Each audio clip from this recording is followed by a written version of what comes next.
Hello everyone, in today's videos we are going to solve this limit problem. Limit x approaches to 2 mod of x minus 2 divided by x minus 2. We know that a limit exists if its a left hand side limit is equal to right hand side limit. Left hand side limits of 2 will become 2 minus h, and right hand side limit is 2 plus h, where h approaches to 0 and this h approaches to 0. Now we have taken left hand side limit. In place of x we put 2 minus h. It become 2 minus h minus 2 divided by 2 minus h minus 2. Now we have this limit, and in place of x we put h. H approaches to 0. Now we have this 2 is positive and this 2 is negative. This can be cancelled out, and same case with here.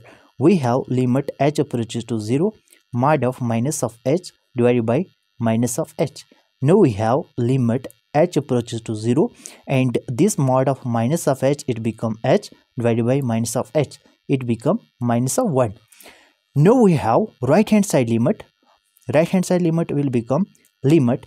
In right hand side we put, in place of x we put 2 plus h. We have 2 plus h minus 2 mod divided by 2 plus h minus 2, and limit h approaches to 0. Now this is positive and this is negative. It can be cancelled out. Same case with here. We have limit h approaches to 0 mod of h divided by h equal to limit h approaches to 0 h divided by h is equal to 1. Now we have right hand side limit is 1 and left hand side limit is minus 1. Thus left hand side limit is not is equal to right hand side limit. So limit x approaches to 2 mod of x minus 2 divided by x minus 2 does not exist. If you are new here, you can subscribe our channel for more informative video.